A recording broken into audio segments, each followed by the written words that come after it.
Isaac, and Jacob. And peace to everyone joining me on this program. This is the Fountain of Israel Bible Studies program, and as always, it's an honor for me to stand before you on the Lord's Sabbath day. Thank you guys for joining me, and this lesson is going to be about the famine of the word, famine for the word.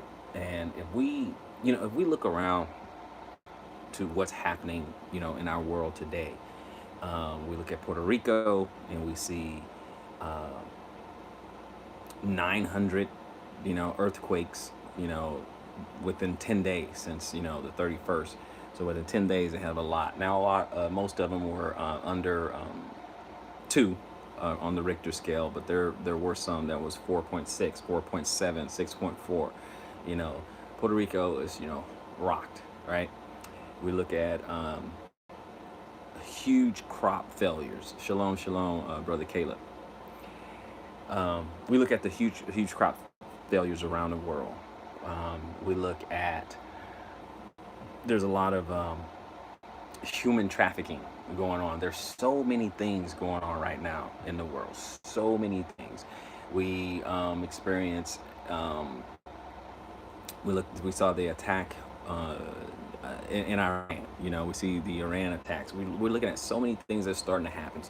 Things are starting to heat up. Things are starting to get really crazy. Now, before I go forward, could you guys, anyone who's on right now, could you like type in 100 for a sound check? I just want to make sure that you guys can hear me and that it's not muted. So if you just type in there 100, and then I know that you can hear me and the volume is okay. Um, so thank you, thank you, Yasha Israel. Appreciate that. Awesome. I just want to make sure. Otherwise, my mouth will be moving and nothing coming out. And I don't want that to happen. So at any rate, we look around at some of the things that are going on in the world. Crazy things. And it's getting worse. It's getting more and more and more. I mean, we're 10 days in. 10 days in. There's wars, rumors of war, and earthquakes in diverse places. And Puerto Rico and stuff like that. And then we have these huge crop failures, and we have these, just dust storms and these. I've been reading like so many things, just trying to stay abreast of what's going on in our world. And then, of course, you have the end of the 400 years. Start arriving here in 1619, and 2019 is over. We're in 2020, so that's 400 years in America. Just really just ended, it just ended a couple, 10 days ago. So 400 years. So things are definitely going to change. Depends on how you interpret it. Depends on how you see it. So also appreciate you guys being on. But anyone else, if you're watching this at a later time and not as a live stream, hit the notification bell. That way you don't miss any of the lessons that I'll be putting forth for you guys. So just hit that notification bell, like, comment, subscribe, all that. I like us to interact. Now, the reason why I'm doing this particular lesson is because since things are going to get it's going to get really crazy, right? I mean, you're hearing things, people starting to come out, and Black Hebrew Israelite, that term is starting to be associated with terrorism. So along with all these other natural disasters and some of these unnatural ones, with wars and things like that, it's going to get really tough out there. It's going to get really tough out there. I understand that, we found our identity, but when we know that the saints are going to be persecuted, how do you identify the saints, right? So it's going to be those of us who say, hey, we're I'm a Hebrew Israelite, that type of thing. So remember, there's going to be people who are going to deliver you up to the law and think they're doing God a service, deliver you up to be killed and think they're doing God a service. So it'll be like, for instance, like Christians against Hebrews, things like that. We got to understand how all these things are going to come together. It's going to get rough. With that being said, there's going to be a famine for the word. There's going to be a time where I won't sit here and do a lesson, right? and people are not going to just do normal Shabbat lessons, status quo type things. It just won't be possible because the persecution will be so thick, the wars will be so thick, the fighting and the hiding. People are going to be hiding because people are not going to be not trying to fight. You're not trying to take on a whole city, that type of thing, or a country or anything like that. So it's going to be a famine for the word. Okay, there's going to be a famine for the word. It's going to happen. So let's go ahead and deal with what's going on here, guys. So let's go on and take a look here. Join me over in 1 Samuel 3:1. 1 Samuel 3:1. And I just want one verse, and it says, "And the child Samuel ministered unto the Lord before Eli, and the word of the Lord was precious in those days. There was no open vision. There was no broken vision. Everything was intact as far as prophecy and everything that's gonna happen. Everything was fine. There was no it was all everything was in order. As far as prophecy and the word of God, everything was still in order. Everything was still pretty good. So there was no broken vision there, right? So we're gonna continue, and you guys know that a lot of people go to good old Matthew 24. So let's go over there, Matthew 24, and let's see, Matthew 24. Now we know that when he's prophesying about 70 AD, but that was the beginning, right? Because we are still, it says these are the times of the Gentiles be fulfilled, right? So we still know we're in the times of the Gentiles, right? So it started in 70 AD, but it didn't finish in 70 AD. So, because remember, after that, the rest of Israel that was still there got scattered. Later they went into a far country, as it were. So Matthew 24 and verse 3. See here. And he sat upon the Mount of Olives. The disciples came unto him privately, saying, Tell us, when shall these things be, and what shall be the sign of thy coming and of the end of the world? Now remember, that's three questions. That's three questions, brothers and sisters. All right, so I'm gonna skip down to 6 real quick. And he said, And ye shall hear of wars and rumors of wars. See that ye be not troubled, for all these things must come to pass, but the end is not yet. Okay, see? But the end is not yet. Okay, and wars and rumors of wars. Now, it did start, like I said, it did start in 70 AD. Okay, so we just want to get that clear. But talking about, today, we hear about this, Iran incident, and what can I say? What can I say? It's a start. This is a start. Well, it could start. This could start. I'm not gonna declare, hey, it's war, but it could. And then there was an attack on a U.S. base over there. A U.S. base was attacked as well. So who knows? Who knows? See, the question is, are you ready? What are you doing with this information, right? What are you doing with the information that's out there? You got to prepare yourself. You got to gird yourself up, and you got to get the word.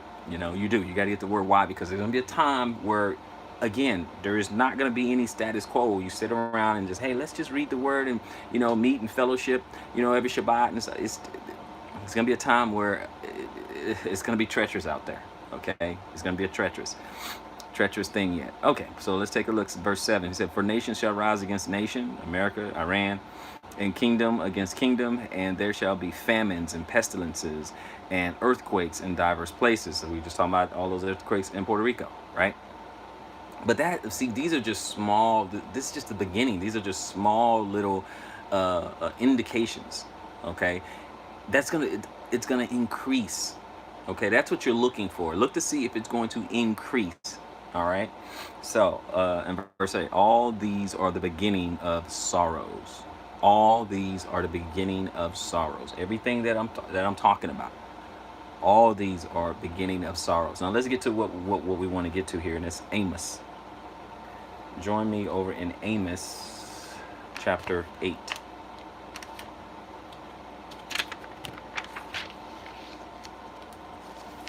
Amos chapter 8. Okay, Amos 8 and verse 11. I'm going to go to 11 or 14, guys. Behold, the days come, says the Lord God, that I will send a famine in the land, not a famine of bread, nor thirst for water, but of hearing the words of the Lord. Okay, that is where the famine is going to be. And they shall wander from sea to sea, and from the north even to the east, and they shall run to and fro to seek the word of the Lord, and shall not find it. Did you hear that? And in that day shall the fair virgins and young men faint for thirst, but not from water. Faint from thirst, but not from water. Okay, so let's look at that in verse 12 again. And they shall wander from sea to sea, and from the north even to the east, and they shall run to and fro to seek the word of the Lord, and shall not find it.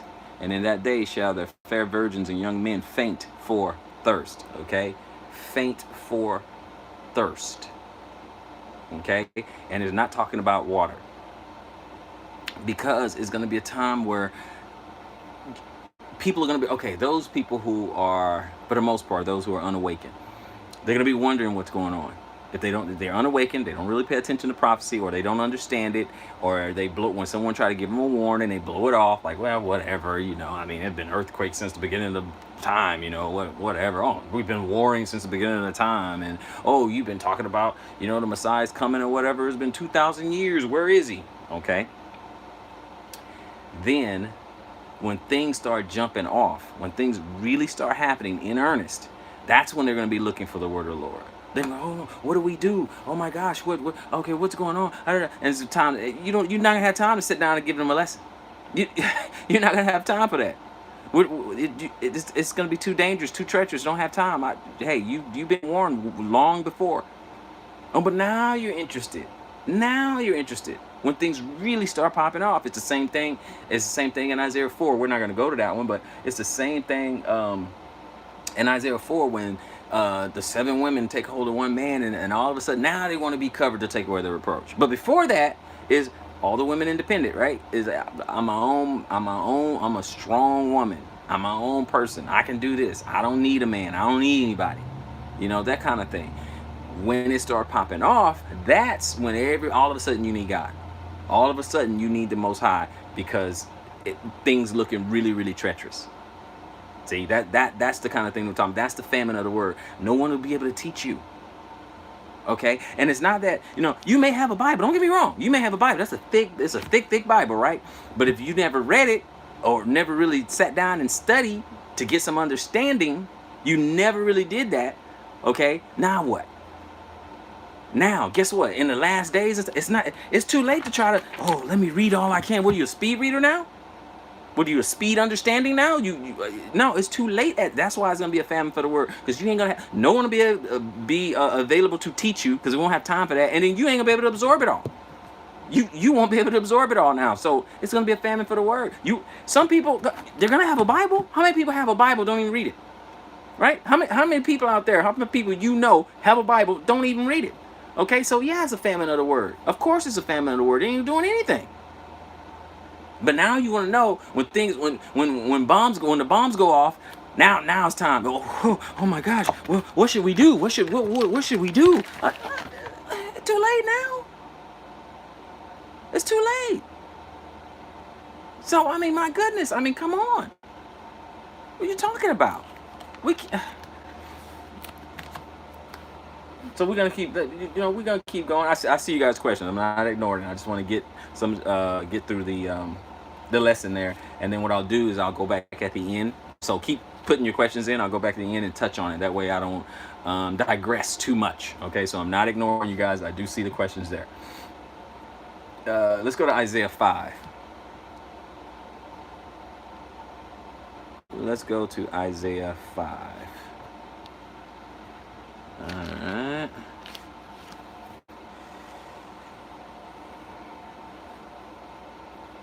There we go. Isaiah. Okay, Isaiah chapter 5, and let me get verse 11. Okay, Isaiah 5 and 11. And it says, "Woe unto them that rise up early in the morning, that they may follow strong drink, that continue until night, till wine inflame them." Now watch. And the harp and the viol, the tablet and the pipe and the wine are in their feast. Okay, talking about music and stuff. But they regard not the work of the Lord, neither consider the operations of his hand. No one is even considering what is going on. There's always been famines. There's always been pestilence. There's always been earthquakes, you know. Oh, Messiah been coming, you know. For 2,000 years, he's been coming. So, yeah. So you're just gonna disregard the work of his hands. So we're just not. So none of this matters. And see, that's what I'm saying. The people who disregard right now, it doesn't matter. But then, when it's going off, when heads start to roll, as a brother had commented, as when heads start to roll, now they want to know what's going on. Now they want some understanding. Now it's time to get serious. That's why it's going to be a famine of the word. See, right now, you're trying to warn them. You're trying to help people. You're trying to let people know whatever. You're crazy. You're a kook. You're doomsdayer. You're a crackpot.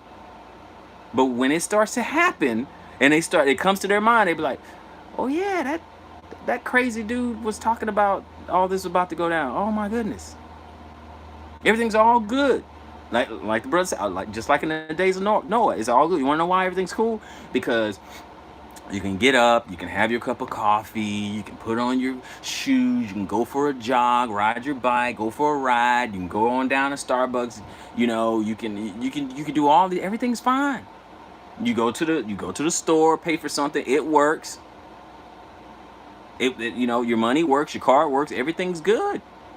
You go to work, clock in, clock out, boom, a week, 2 weeks later, you get your paycheck, everything is fine and dandy. That's why you sound like a madman. That's why. So why are you talking about all this doomsday stuff? Everything's fine. It's not happening in their backyard. It's not happening right there in front of them. That's why you sound crazy. Okay, you got to understand that. That's why you sound crazy. But later, there's going to be a famine for the word, because it's not going to be, you won't have time to sit there and teach anybody anything. You won't have time. That's why it's going to be a famine for the word. Okay, again, so like he said in verse 12, he said, and the harp and the viol and the tablets and the pipe and the wine are in their feast, but they regard not the work of the Lord, neither consider the operation of his hand. Okay, and then 13, therefore my people are gone into captivity, did we not? Because they have no knowledge, and their honorable men are famished, meaning they don't have the word, they don't even know what's going on, and the multitude dried up with thirst. Now we know it is not because of water. Okay, so the honorable man, the people you count on, supposed to know what's going on. They don't know what's going on. They have no freaking idea what's going on. No idea what's happening. Let's continue. Okay, Deuteronomy 29. Appreciate you guys rocking with me. Deuteronomy 29. Let's take a look.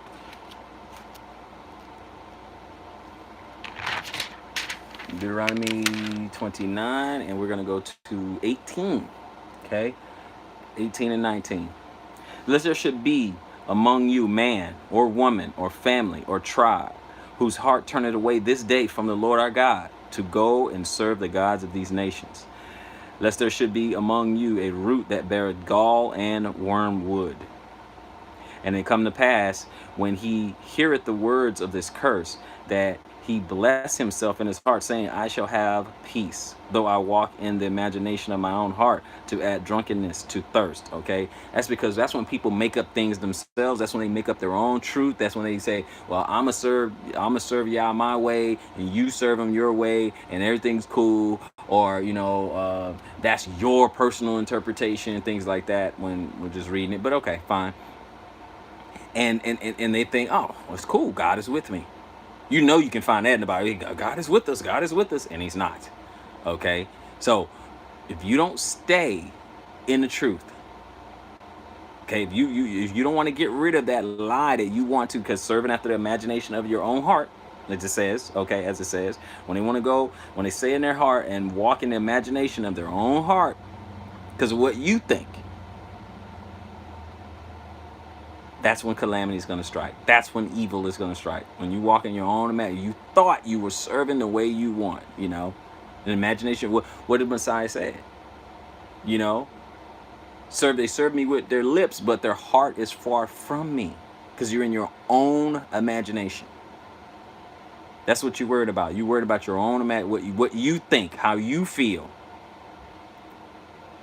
but you don't want to rightly divide this word. You don't want to do it precept upon precept. You know what? Let's go there. Let's go Isaiah 28. Isaiah 28 and 8. Isaiah 28 and 8.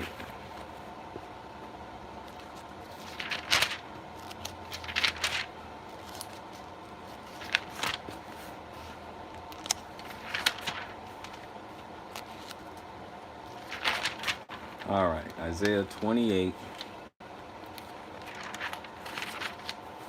and verse 8. I'm just going to read 8 through 13. Isaiah 28. Okay, so it said, "For all tables are full of vomit and filthiness, so that there is no place clean." Okay? There's people in their own man-made doctrine, their own vain imagination. But the Lord has something to say about that. Okay, that's verse 8. Verse 9. "Whom shall he teach knowledge? And whom shall he make to understand doctrine? Them that are weaned from the milk and drawn from the breast." Someone who's, who humbles themselves like a little child. Okay, who come up in this, who can humble their own heart, put aside their own imagination, and really earnestly want to know, with their own personal bias to the side, with their own personal presuppositions to the side, and say, hey, you know what? Let me get the understanding of what the Most High really trying to tell me. Let me get that understanding. Okay. Instead, verse 10, "For precept must be upon precept, precept upon precept, line upon line, line upon line, here a little and there a little," which is why we go back and forth throughout the scripture trying to rightly divide the truth. And verse 11, "For with a stammering lip and another tongue will I speak to my people." Okay, so he's going to do that multiple languages. Okay, all Israel didn't just get shipped to America. They went all over the world, right? So this word is in multiple languages. And 12, "To whom he said, this is the rest wherewith ye may cause the weary to rest, and this is refreshing, yet they would not hear." So they don't want to hear what the Lord has to say. You don't. The most people, you try to, they don't want to hear what the Lord has to say. 13, "But the word of the Lord was unto them precept upon precept, precept upon precept, line upon line, line upon line, here a little and there a little, and that they might go and fall backward and be broken and snared and taken." So all this whole word, this truth came upon us. Remember when we were done, right? Remember when we were, our ancestors, that is, were shipped off into other countries. Okay? And then when later on we have, centuries later, we have an awakening, and all of a sudden this word started coming to light and hit us right in the face.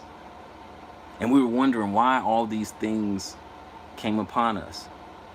Why all these curses? Why all these calamities and these atrocities and things like that? And then we noticed that we broken the covenant with our high power. We broken the covenant. And all of a sudden, what he said he was going to do, should we break the covenant, he did it. So we all fell back. It's like when Paul said, but then the law came and I died. Okay? Realize, man, we messed up big time. We messed up big time. So let's keep going here. Let me go to Isaiah 29. Let's just go up one chapter. Go to 29 and 9. 29 and 9. And I'm trying to see, make sure my battery doesn't die on you guys. 29 and 9. Shabbat shalom, brother Ben Yisrael. Shabbat shalom. So, guys, this is live, so let me go ahead and let me plug up the phone real quick. I don't want it to die. So give me a second and join me, Isaiah 29.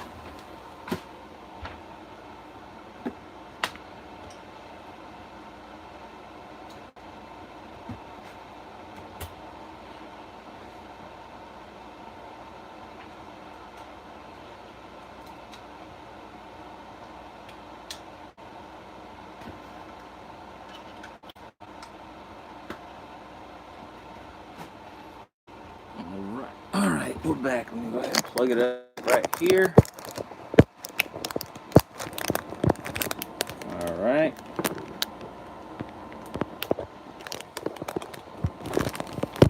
All right, that should take care of it right there. All right. Grab one more thing.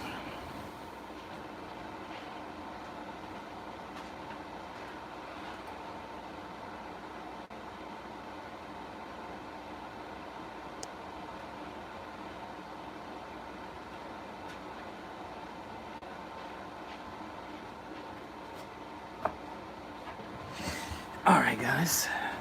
So we're 29 and verse 9. 29 and verse 9. Stay yourselves and wonder, cry ye out and cry. They are drunken, but not with wine. They stagger, but not with strong drink. Okay, you see the difference. He's not every time talking about someone drunk. It's not always with wine. Okay. For the Lord had poured out upon you the spirit of deep sleep, and had closed your eyes, the prophets and your rulers. The seers has he covered, and the seers have he covered. See, so he covered the seer. They don't know what's going on. Watch this. And the vision of all is become unto you as the words of a book that is sealed, which men deliver to one that is learned, saying, read this, I pray thee. And he saith, I cannot, for it is sealed. I don't understand what it means. I don't understand. You give someone this book. You give them this word and say, okay, so what does this passage mean? And they're like, I don't know. Same thing, 12. And the book is delivered to him that is not learned, saying, read this, I pray thee. And he said, I am not learned. I don't know how to read. Think about this. In our ancestors in slavery, okay? Remember, the Bible originally was Hebrew. Okay, then it's translated from the Hebrew to to the Latin. Well, there was also Greek too, but and then to the Latin and then to the English. But then the slaves going through this transition, but they didn't have their original language. So when they did see the Bible, they didn't know what it was saying because it wasn't in the language they knew. Okay, and I'm just saying that for an example. It wasn't even in the language that they knew, so they was like, I don't know, I don't know. So. That's how sometimes it could be right in front of you and nothing you can do about it. Right in front of us. 13. Wherefore the Lord said, for as much as this people draw near me with their mouth and with their lips do honor me, but have removed their heart far from me, and their fear toward me is taught by the precept of men. Okay? So, how we serve the Lord. What were told? What were you told in Christianity how you serve the Lord? What were you told? What were you told before you woke up? How to serve the Lord? I'm gonna tell you right now, it was all a precept of man. Everything was touchy-feely, it wasn't practical. It was just a precept of man, precept of a man somewhere. So we gotta just simply understand that we gotta get this in. We gotta get this information. We gotta get this word in us, this truth in us, while we have the opportunity, while we have a chance. Because like I said, later it's not gonna be status quo. It's not gonna be, well, let's just go ahead and just let's do a little Bible lesson, la la la. It's not gonna be like that forever.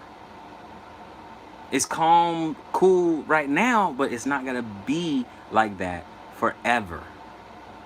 Just like in the days of Noah, everything was funny. Everybody was laughing and partying and playing and marrying and giving in marriage and all that. And then all of a sudden, the flood. And the same thing is going to happen. Same thing's going to happen. But will we listen? That's what it comes down to. Will we listen? All right? Matthew 15. Matthew 15.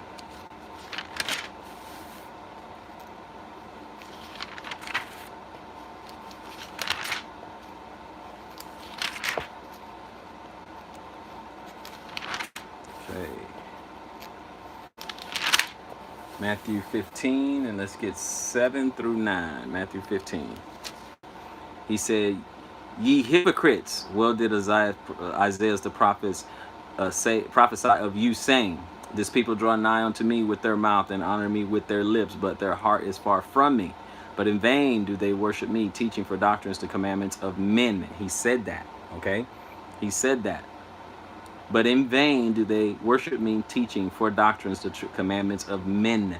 Because when you go away from the Bible, when you go away from this word, you go away from it, they just start making stuff up. Instead of reading it, instead of going at it line upon line and precept upon precept, they start making it up. And that's how we ended up with a feel-good, touchy-feely kind of doctrine. That's how we ended up in Christianity.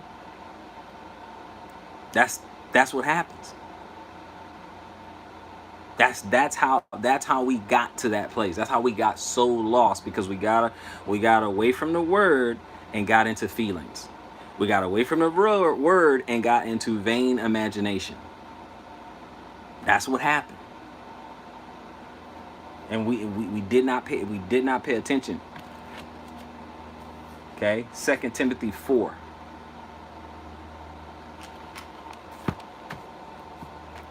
Second Timothy chapter 4. Okay, and I just want the first 3 verses. I charge thee therefore before God and the Lord Jesus Christ, who shall judge the quick and the dead at his appearing and his kingdom. Preach the word, be instant in season and out of season. Reprove, rebuke, exhort with all long suffering and doctrine. For the time will come when they will not shall they heap to themselves teachers having itching ears, and they shall turn away their ears from the truth, and shall be turned unto fables. And they shall turn away their ears from the truth, and shall be turned unto fable. Oh, everything's gonna be all right. Don't worry about it. God understands. He knows my heart and all that. So when you don't want to prepare, really get yourself in order. Really get your house in order. When you really don't want to do that, when you're not ready, you're not gonna do that. See, when like you see, okay, I'm in transition, right? I'm in transition, trying to just homestead, trying to live in peace as best way I can, right? Trying to homestead. So my thing is, come out of her, my people, okay? Come out of the heavily population dense cities, get into a simple life, okay? Everyone's not gonna want to do that. That's fine. That's fine. Okay, but here's the thing. Okay, because it's just like when the Messiah said, when you see Jerusalem compass about, with armies, don't go in. Flee to the mountains. Okay, so same thing. When the time comes, and we're talking about, the mark of the beast and whatever you may think it is, because a lot of people, they have a lot of different ideas of what they think it is. It could be blockchain and cryptocurrencies and the RFDI chip and all that. I get it. Okay, I get it. But what I'm saying is this: whatever it is, we can all agree that it's going to have to do with our ability to buy and sell, right? We can all agree with that. So what I'm saying is this, and then of course the scripture says, okay, don't take the mark of the beast, whatever. And everyone who accepts the mark is going to go into the lake of fire, and so on and so forth, right? Okay. So here's my thing. When it goes down, when it all goes down, when you know what's happening, stuff like that, and then now you're trying to eat and you're trying to buy and sell, okay? You're trying to buy and sell and do it, and you can't. And then you resort to things like stealing food. And then you're going to fall back on, well, the Lord understands. He knows my heart, so on and so forth. When you have the opportunity now to try to do something about it, trying to be obedient. You see? So that's what I'm saying. Because he knows that, the heart is desperately wicked. Above all things, who can know it? But when you have an opportunity to try to save yourself from this untoward generation and you do nothing, who is that on? Whose fault is that? Whose fault is that? If you don't want to do anything about it when you're getting warning right now, and when you do get warning, you just rationalize it away. Oh no, well, okay, all right. It's high time for us to get our house in order. We got to get our affairs in order right now. That's what we got to do, people. Question is, will you do it? Will you do it? Matthew 24. Let's go back to Matthew 24.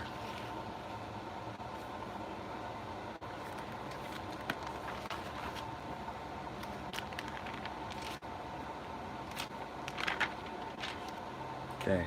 And when I get to Matthew 24, what I want to do is I'm going to do 3 through 5. And I'm going to jump around a little bit. Okay. And he sat on the Mount of Olives. Okay. The disciples came unto him privately, saying, Tell us, when shall these things be, and what shall be the sign of thy coming and of the end of the world? And Jesus answered and said unto them, Take heed that no man deceive you. First order of business. Don't be deceived. First order of business. For many shall come in my name, saying, I am Christ, and shall deceive many. So many people are going to say, I'm anointed. Okay?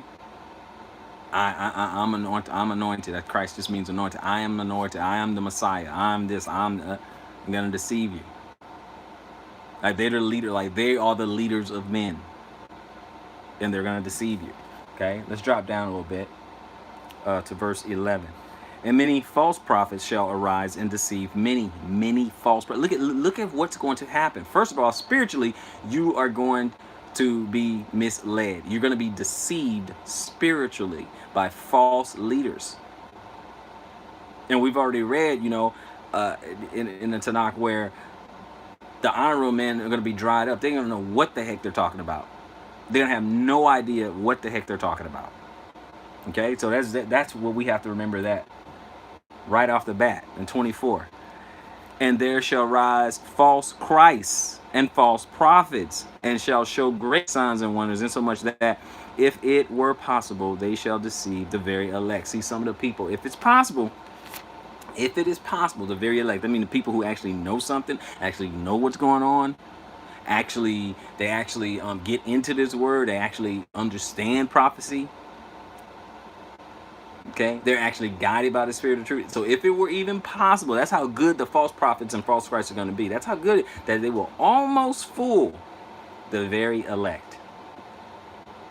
If it were possible, they will almost fool. But look at what's going on. Look at what's going to go on in these last days. Deception. That's what's going to go on. Deception. So let's continue, brothers and sisters. Let's continue. 2 Thessalonians chapter 2.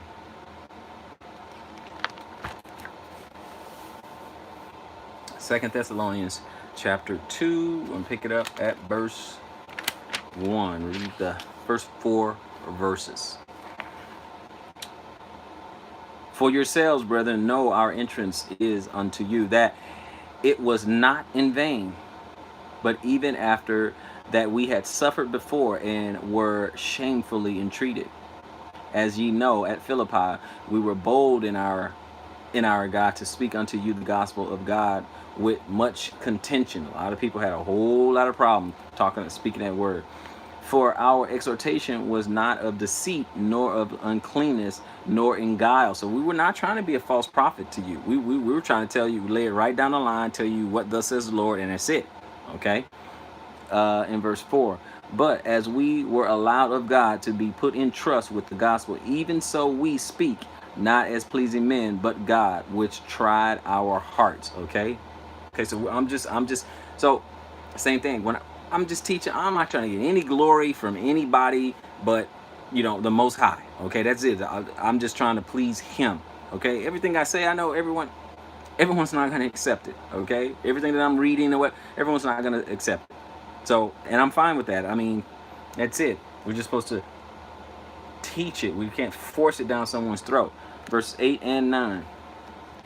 So, being affectionately desirous of you, we were willing to have imparted unto you not the gospel of God only, but also our own souls, because ye were dear unto us, because we love you.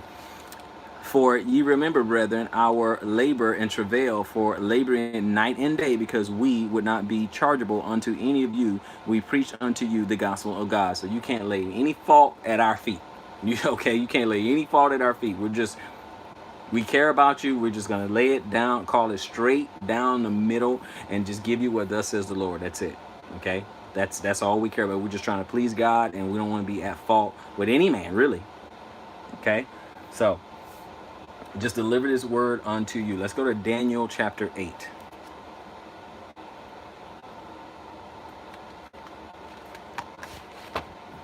There we are, Daniel chapter 8. There we go. So, Daniel 8, I'm going to read 25, and I'm going to jump back here just a second. 25, and he says, and through his policy also he shall cause craft to prosper in his hand, and he shall magnify himself in his heart, and by peace shall destroy many. He shall also stand up against the prince of princes, but he shall be broken without hand. So this world is, it's all the chess pieces are being moved in the right spot. All the things that are happening are ordained to happen. They're taking place and they're ordained to happen. So it's perfect for these antichrists and this beast system to come together for this final act. That's what's happening. That's what's going on. Okay, that's what's going on, and it happens in Yah's time. Okay, so let's back up to 11. Look at it, Daniel 8 and 11. Yea, he magnified himself even to the prince of the host, and by him the daily sacrifice was taken away, and the place of his sanctuary was cast down. The daily sacrifice was taken away. We don't have a temple offering our daily sacrifice now, do we? And an host was given him against the daily sacrifice by reason of transgression, and it cast down the truth to the ground, and it practiced and prospered. Practice and prosper. Okay, now I'm gonna go to let me see 13 real quick, and then from 13 we'll drop down to 23. Then I heard one saint speaking, and another saint said unto the certain saint which spake, how long shall be the vision concerning the daily sacrifice and the transgression of desolation, to give both the sanctuary and the host to be trodden underfoot? So he was asking a question there. So let me drop down to 23. He said, and in the latter time of their kingdom, when the transgressors are come to the full, a king of fierce countenance and understanding dark sentences shall stand up, and his power shall be mighty, but not by his own power, and he shall destroy wonderfully, and shall prosper and practice, and shall destroy the mighty and the holy people. So this Antichrist, this is what's about to go down, people. Okay, this is what's about to go. I know I can't give you a day, a date, morning, noon, Thursday, 5 o'clock. I can't do that. I can't do that. But this is what's going on in the unseen world. Well, there's things going on in the unseen world that is manifesting in our physical reality, starting to happen. All the chess pieces are coming together. Okay, it's all coming together. Okay, so let's continue. In 25, and through his policy also he shall cause craft of prophets in his hand, and he shall magnify himself in his heart, and by peace shall destroy many. He shall also stand up against the prince of princes, but he shall be broken without hand. Okay, so there's going to be a downfall for the false Christ with great power, but not necessarily with a physical hand. Okay, so let's continue. Okay, Daniel 7. Okay, 7. I'm going to start at 23. Daniel 7, 23. Thus he said, the fourth beast shall be the fourth kingdom upon the earth, which shall be diverse from all kingdoms, and shall devour the whole earth, and shall trot it down and break it into pieces. And the 10 horns out of this kingdom are 10 kings that shall rise, and another shall rise after them, and he shall be diverse from the first, and he shall subdue 3 kings. Okay, so 3 of them are going to get plucked up. And he shall speak great words against the Most High, and shall wear out the saints of the Most High. What does that mean, to wear out the saints of the Most High? It's going to be a real problem for anyone who calling themselves, Hebrew Israelite, Black Hebrew Israelite, and all that. And now, I'm not telling you you can't be proud of who you are. I'm not saying that. I'm just saying now you're going to know how believers are going to be identified. Okay? It's going to be obvious for the most part. 25. So great words that I wear out the saints of the Most High and think to change times and laws. Now, which law is a time and a law? Okay. And they shall be given into his hand until a time and times and the dividing of times. Okay. So the 3.5 year, 3.5 years. Okay. 3.5 years. What's going to happen there? Okay. This is the kind of thing. This is the kind of thing. This is the kind of thing that we have to get understanding. Okay. If the things that we were talking about earlier, okay, crop failures, famine right there, right now, if we can't get an understanding right now, I mean, gee, what? This is the time to get that understanding right now. And the wars and the tribulation, time of Jacob's trouble. It is. It is. But not everyone's going to believe it. But we're going to keep going. But the judgment shall sit, and they shall take away his dominion to consume and destroy it unto the end. In 27, and the kingdom and dominion and the greatness of the kingdom under the whole heaven shall be given to the people of the saints of the Most High, whose kingdom is an everlasting kingdom, and all dominion shall serve and obey him. Yes, sir. Yes, sir. Yes, sir. So that's when it's going to happen. Okay? That's what we're looking for when the kingdom is given back to the saints of the Most High. But you got to make sure that you are counted in that number. That's what you and I have to make sure, that we're counted in that number. Let's continue. We just got a few more places and we will close it out. All right, so let's go all the way back to Revelation 17. Let's go all the way to the back. Revelation 17. Let's do that.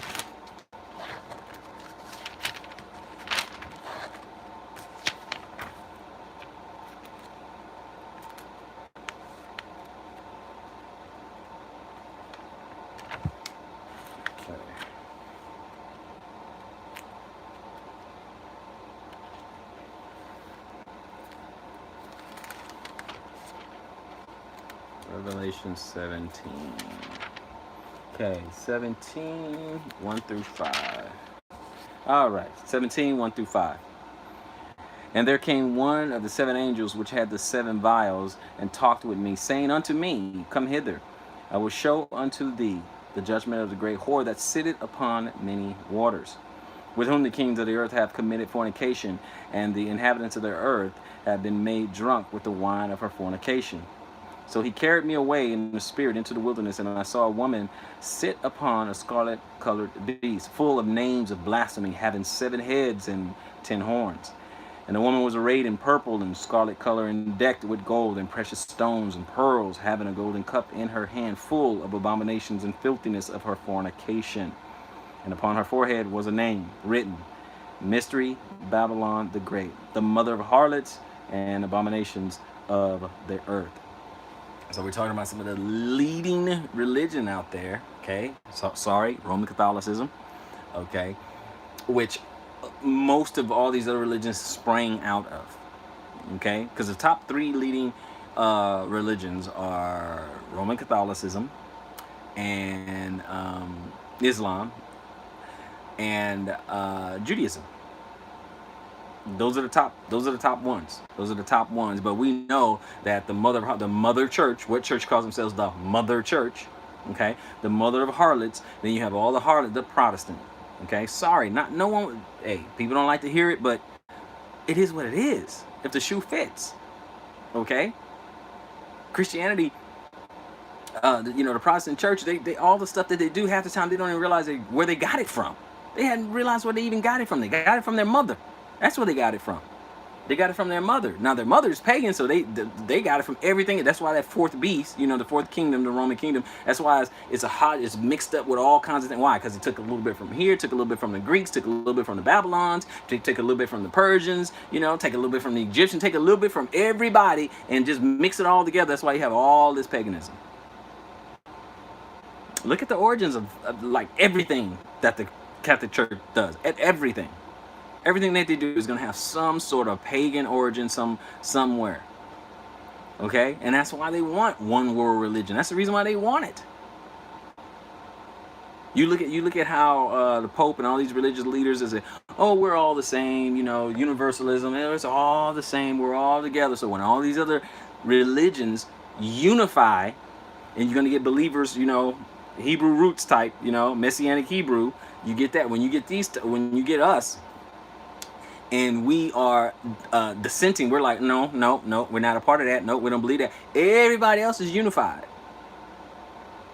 but not you.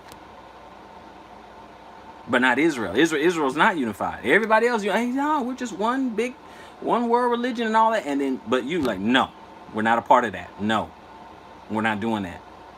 Don't you think you might get a little persecuted? Don't you think persecution is coming at that point? Persecution is coming at that point. Okay, so 18, 1 through 4. Let's go to chapter 18, 1 through 4. Revelation 18, 1 through 4. And after these things, I saw another angel come down from heaven, having great power, and the earth was lightened with his glory. And he cried mightily with a strong voice, saying, Babylon the great is fallen, and become the habitation of devils, and the whole of every foul, spirit, and a cage of every unclean and hateful bird. For all nations have drunken the wine of the wrath of her fornication, and the kings of the earth have committed fornication with her, and the merchants of the earth are waxed rich through the abundance of her delicacies. And I heard another voice from heaven saying, Come out of her, my people, that ye be not partakers of her sins, and that ye receive not of her plagues. For her sins have reached unto heaven, and God hath remembered her iniquities. Because if you want to go along and get along, guess what? You're going to partake of her sins, and you are going to taste the wrath of God. Because you're just going to go along with it. And it says, don't be like that. Didn't the Most High say that we're supposed to be like a peculiar people? Didn't he say that we're supposed to be set apart, sanctified, things like that? We're going to be a little bit different. But if you're afraid of that, then you're going to get caught up in the wrath. If you're afraid of that, then you're going to get caught up in the wrath. You're going to be a little bit different. You're going to be set apart. We're supposed to be what? Salt? I can go on and on and on. Okay? I can go on and on. We're supposed to be salt of the earth. We're supposed to be the light. Don't hide your light under. Come on, guys. You know these scriptures. They're not there for no reason. They're not there just to be cute. You know these scriptures. You have to live it now. That's why this law is supposed to be written on your heart and in your mind, because you have to internalize it. That's why this is let's talk about a famine for the word. You better have it already absorbed. You better have it in you already. That's the point of this. Get it in you. Get an understanding. Get acquainted with this book and what it says. Pray for understanding. Pray for the Spirit that leads you into all truth. Let me get the last few of these verses here. Let's get the last little bit of this. I got 3 places I want to get to. All right. Last 3 places. Matthew 4.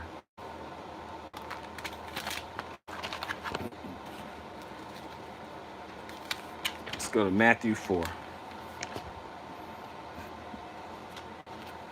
Okay, and I'm just going to read the first 4 verses on there. Then was Jesus led up of the Spirit into the wilderness to be tempted of the devil. And when he had fasted 40 days and 40 nights, he was afterwards a hungered. And when the tempter came to him, he said, If thou be the Son of God, command that these stones be made bread. But he answered and said, It is written, man shall not live by bread alone, but by every word that proceeded out of the mouth of God. Okay. Okay. So that's what we understand. So it's not about just how you're going to be made alive. Okay. Is that you have an understanding. Because in that day, just getting just getting something to eat is not going to be your salvation. Understanding and obedience is what's going to save you from this untoward generation. Being set apart, being peculiar is what's going to save you. Being able to hear from the Spirit, that's what's going to be able to save you. That's what it means by, he should not live by bread alone, but by every word that proceeds out of the mouth of God. That's the only way. When you have some understanding, that's what's going to save you. Understanding, not bread. Sorry, excuse me, not bread. So we got to understand before there is a famine of the word. Before this famine hits, and I'm not talking about a bread. Before this famine hits, you better get some understanding. Get into this word and get some understanding, because that's what's going to save you when all hell is breaking loose. You'll know what to do. If you have understanding, you'll know what to do. You'll know where to flee. You know what you need. You'll hear from the Spirit. You'll be guided. Your steps will be ordered if you have some understanding, if you're obedient. If you follow not your own vain imagination, that's how you're going to get it. Okay, let's go to the last couple of places. Isaiah 55, and then we'll finish up in a Revelation. Isaiah 55. Isaiah 55, if you will. 55, and let's read the first 3, then let's jump around a little bit. Ho, everyone that thirsteth, come ye to the waters, and he that hath no money, come ye buy and eat. Yea, come, buy wine and milk without money and without price. Notice how when you have the market of the beast, that it controls what you buy and sell. But when it comes to the word of God, you don't need any money to get that understanding. Are you getting this? I hope you guys are getting this.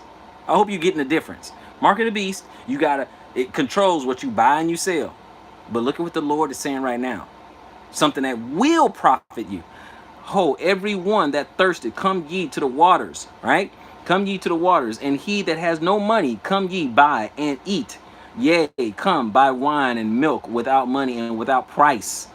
Wherefore do you spend money for that which is not bread, and your labor for that which satisfied not? Hearken diligently unto me, and eat ye that which is good, and let your soul delight itself in fatness. This is how we get it, brothers and sisters. This is how we get it. Okay, not done. Let's go to verse 3 real quick, and then we'll jump around. Incline your ear and come unto me, hear, and your soul shall live. Listen, if you just hear, not bread, not water. Okay, just listen. And I will make an everlasting covenant with you, even the sure mercies of David. Right? Let's go to 6. Okay, 6 through 11. Seek ye the Lord while he may be found. Call ye upon him while he is near. Let the wicked forsake his way, and the righteous man his thoughts. And let him return unto the Lord, and he will have mercy upon him, and to our God, for he will abundantly pardon. Okay? Drop all the foolishness, all that foolishness that you were part of, that you're doing, and all this junk, the vain imaginations. Return unto the Lord, and he will pardon you. Okay, verse 8. For my thoughts are not your thoughts, neither are my ways your ways my ways, said the Lord. For as the heavens are higher than the earth, so are my ways higher than yours, and my thoughts than your thoughts. For as the rain cometh down and the snow from heaven, and returneth not thither, but watereth the earth, and make it bring forth and bud, that it may give seed to the sower and bread to the eater, so shall my word be that goeth forth out of my mouth. It shall not return unto me void, but it shall accomplish that which I please, and it shall prosper in the things whereunto I sent it. Whereunto I sent it. What he says he's going to do, he's going to do. He's going to get it done. What he says he's going to get done, he's going to get it done. Let's go to our last place, brothers and sisters. Revelation 22. Let's go to our last place. I'll close it out, and then I'll look at some of the questions real quick. Revelation 22. So really way at the end there. All the way to the end.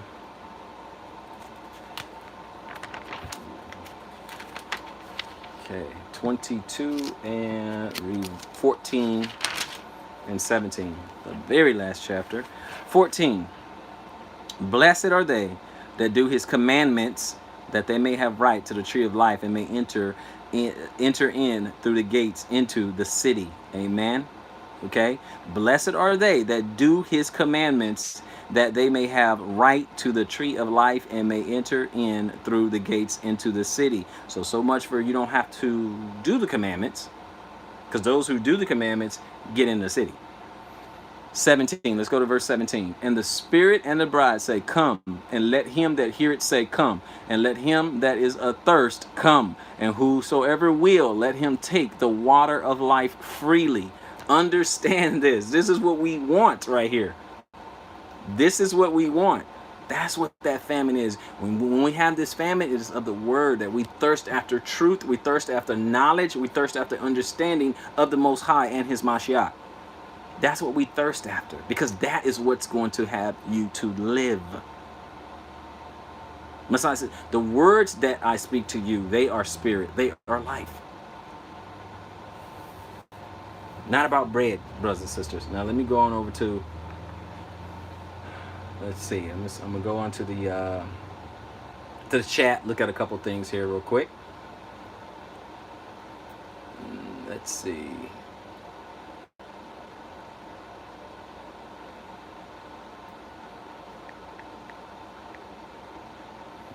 All right. Okay, I'm gonna go to the beginning just so I can see if I can see some of the questions. Brave little lion. That's unfortunate. Okay. Keep prayer for them. Keep being a watchman and shouting out. Dusting feet when our Abba word is not accepted. Yeah. I second that. I second that, brave little lion. Okay.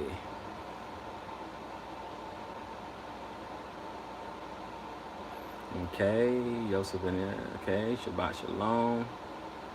Thank you. Said feed the sheep. Shabbat Shalom. Thank you, Israelite, for repentance. I appreciate that. Sanji Page. Shalom, shalom. I appreciate that.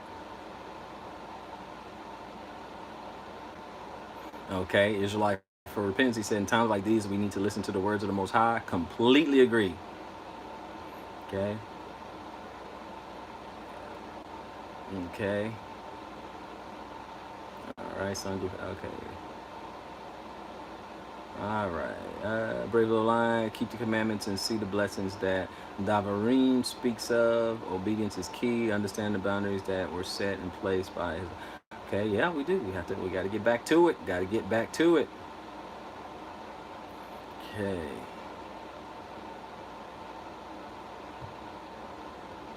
And he's, let's see, Brave Little Lion, he says, or he's talking to Israelite for repentance. He said, we don't know when we are appointed to leave the body as well. The urgency to be ready for any moment. Yes, I agree. Yep, gotta be ready. You don't know when it's gonna be over.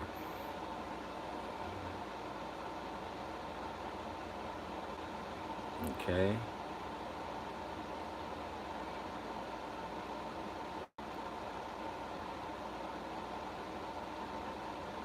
Hey, Sanji pays. Hallelujah. All praises. Bless you. Talking about to go rural. Very good. Very wise. Very wise. I think that is very wise. I need the mobile home, homesteading, indeed a move to make. You are placing your belief in action. Praise God. Yes, yeah. Daweed Ben Israel. Yes, I am. I got out of the house. I'm in a trailer right now because I'm transitioning. I downsized. We got some stuff in storage that I'm about to get rid of a lot of that too. I'm gonna get rid of a lot of that, get it down, get some more preps and stuff like that, and I'm gonna have my vehicle, my trailer, my preps, and boom, I'm heading out. I'm going rural. Okay, conversation about the Apocrypha over there.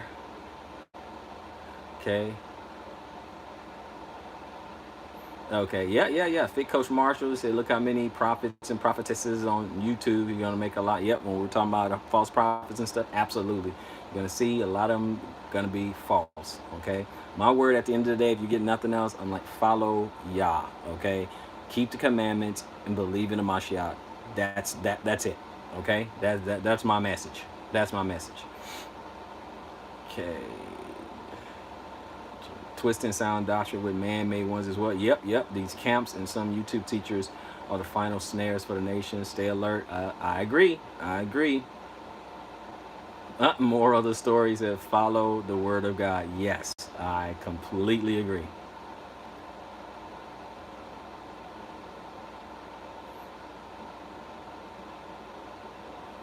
Okay. All right. Let's see what else we have.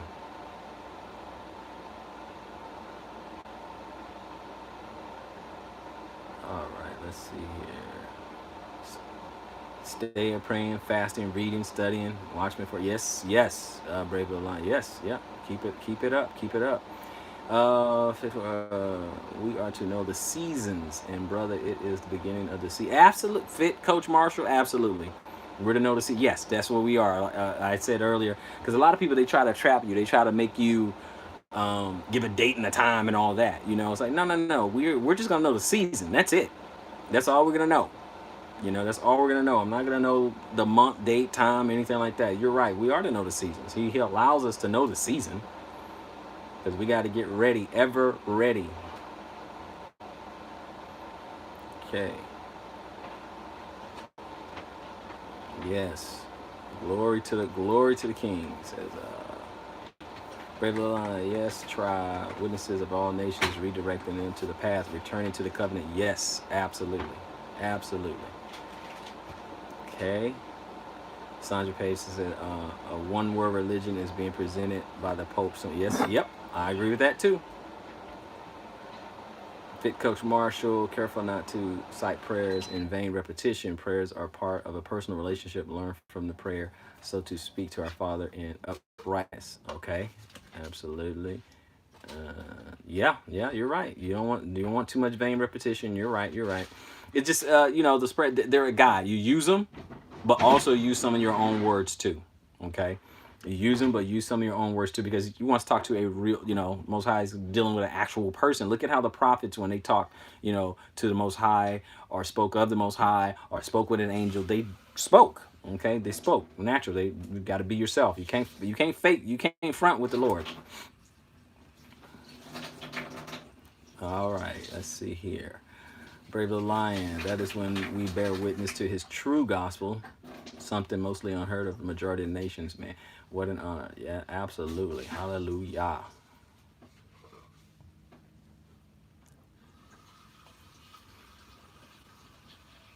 Thank you, Sanji Page. I appreciate that. Thank you, Sanji Page.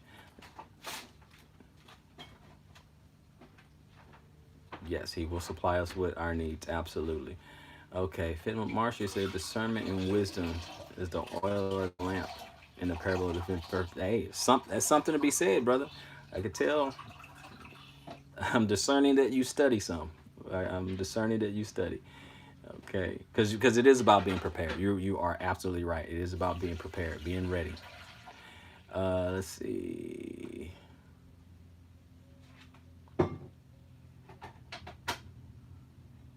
Yeah, we are supposed to warn the brethren. Yeah, we are supposed to warn the brethren. Just remember, I don't want anyone to get caught up that we are to warn, and the Lord says whether they hear or forbear. So you're not here to convince. Never to say, well, you are to convince them. We can't convince anybody of anything. All you can do is warn them, tell them. That's it. They don't want to accept the word. You dust off your feet, and that's it. You wipe the dust of your feet, and that is it. You can't convince them. We're never commanded to convince, but you are to tell them to warn them. That's all. You just warn them, tell them, and it's it. That's it. It's up to them. Okay? It's Yah who has the increase.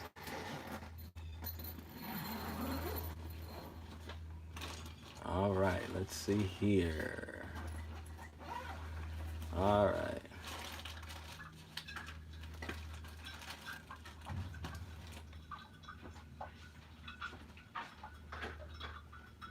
Okay, brother. Can you talk about those of that will be protected in the wilderness?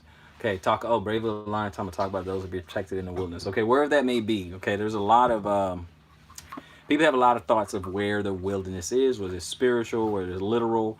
I don't know where you land on it or whatever, and I'm not gonna get into that because it's to build another lesson. Okay, so I don't know where you are on that, but wherever it may be, um, whether it's the wilderness of wherever you are, a rural area where you be protected, you're out of these dense population centers and things like that, or whether it's, the Sinai Peninsula or something like that. It just, it depends.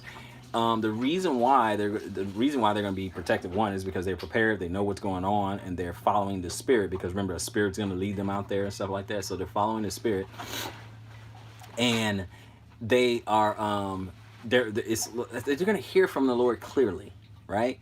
And the things that are going on in the world, the calamities and the wars and all that, coming, all their efforts are going to be of the world. All the world's efforts to get them is going to be thwarted. They're not going to be able to harm these people who are in the wilderness. They're going to be able to touch them. Okay, and that's why the devil was wroth with her, and he went after the remnant of her seed. So those who didn't make it to the wilderness. So those who don't make it to the wilderness, that's when persecution is going to come. Now, don't get me wrong.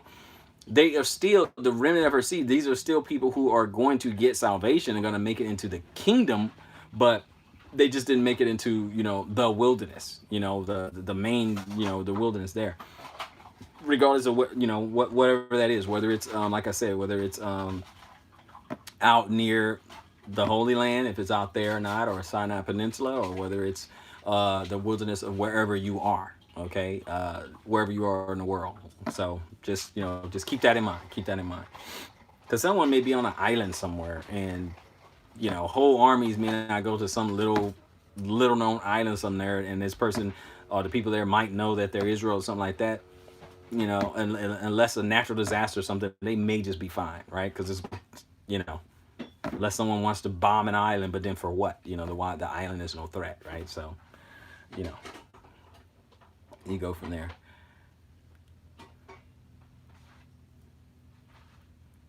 Yes, exactly. Yeah, yeah. Jasmine Blackman. He said, Matthew 24, verse 13, he said, but he that endured unto the end, the same shall be saved. Exactly. So even the remnant of their seed, just endure. And what that is, to endure, it's not, oh, stay alive until the end.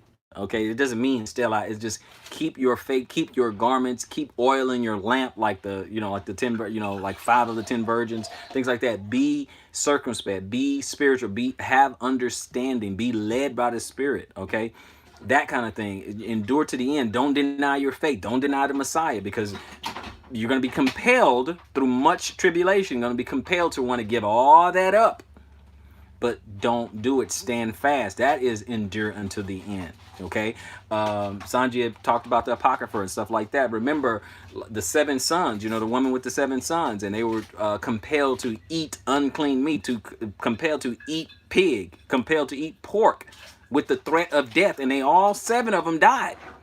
Okay, all 7 of them died because they refused to eat the pork. They refused to eat it. That's enduring until the end. Okay, it's not because no persecution, and if you last long enough, then you won't die. No, you still may perish, but you will wake up into the kingdom, which is our goal. Okay, so that's what we want to do. So just I'm talking a little bit about that. That's what they endured until the end. Okay, keep watching, stay sober. Thank you, Sanji Page. What are the steps? What are the steps to transition into the rural environment? Okay, Brave Little Lion. I'll tell you my steps. Okay, my steps. Basically, you want to reduce debt as much as possible. Only because the reason why, because some people will they'll say, well, and I'm sorry, I'm looking at this one over here. The camera's here. Some people immediately say, well, why clear my debts? Why, preserve my credit, whatever, when all hell is breaking loose? None of that's going to matter. Okay, you're right. It's not going to matter when it's happening, but right now it does matter, and you might need your credit and might need your good name to buy something that that you need, to get something. But no, once all hell breaks loose, all that's out the window. You don't need, who cares? So anyway, the transition of steps. Right now, what I did is I just I'm downsizing. Right, I'm downsizing. I was in a house and I moved out of the house, and I'm in a trailer, in an RV, deliberately on purpose. And from there, then you buying a piece of land, okay, at least 5 acres. You buy a piece of land. If you can buy it outright, buy it outright. That'd be the best. If you can own or finance it, do that. Okay, but you want to get you a piece of land, get out there, and then take the steps you need to start homesteading. Now that I talk more about that on the Hebrew Prepper, okay, YouTube Hebrew Prepper. It was Israelite Prepper, and just Hebrew Prepper for now. And then later on, it may change something else, a Remnant Ranch or something. But anyway, I talk more about that. In fact, I'm gonna have a live stream in a couple of hours. So go to Hebrew Prepper for YouTube or Israelite Prepper for YouTube, and in about a couple of hours I'll have a live stream and talk more about the homesteading thing. So anyway, get your debt down, downsize, get rid of stuff you don't need, donate, have a yard sale. Take that money and start buying the things that you need. And you want to start preparing, get your land. And you want to start thinking about the things that you're gonna need: food, water, shelter, things like that. So, that's a start. But you start transitioning that way. Also, I've noticed that a lot of men step up and say, this is what we're going to do, right? We're going to move out. We're going to go into a rural place or whatever, go off grid, whatever the case may be. And then all of a sudden, you're going to have loved ones who are not going to follow you, who are not going to go. They're like, nope, not going to do it. So you have to be prepared to take that stand, even if you have to stand by yourself. Keep that in mind. Keep that in mind. Okay, so let's move on a little bit. I don't want to ignore anybody.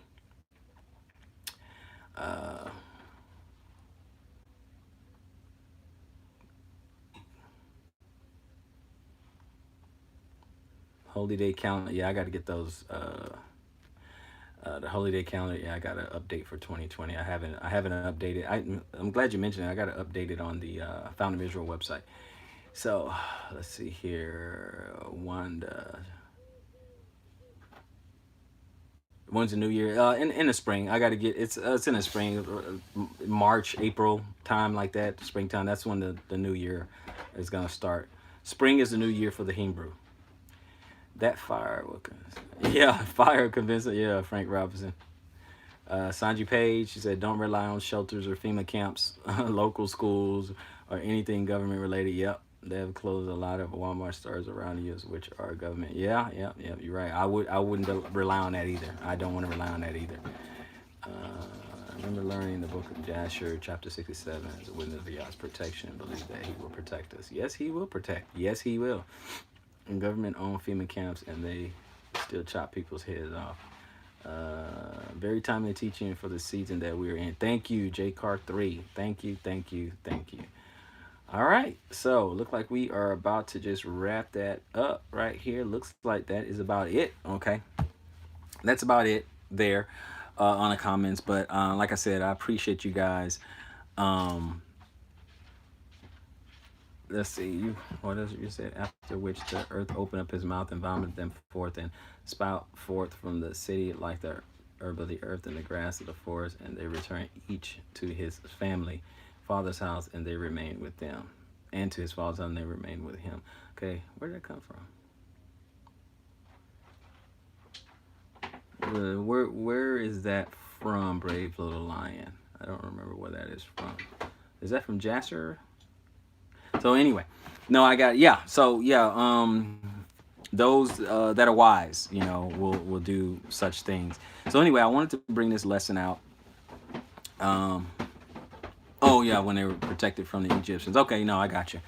And that's why, and there's a time, no, I love you all, Mishpachah, but there's there are times where, Israel, the families stay much closer. They dealt with each other, they live with each other, they share with each other. But okay, yeah, Book of Jasher. That's what it sounded like. So you gotta mutual get your family together, get your house in order, form alliances, mutual assistance group, MAGs. Because you're gonna need one another in this day. Okay, being a lone wolf is not gonna be fun. Being a lone wolf when everything goes awry. Okay, that's not going to be fun. You're not going to want to be out somewhere exclusively by yourself, because you got to do everything. You're in charge of everything. Okay, you have to do everything by yourself. So that's going to be a little rough. So you guys keep that in mind. We're heading towards some turbulent times, and we need to be prepared, for times such as these. Okay, so I wanted to go ahead and give that to you guys, a famine for the word. And for those who, talk a little bit more about homesteading and whatnot, join me over on Hebrew Prepper or Israelite Prepper.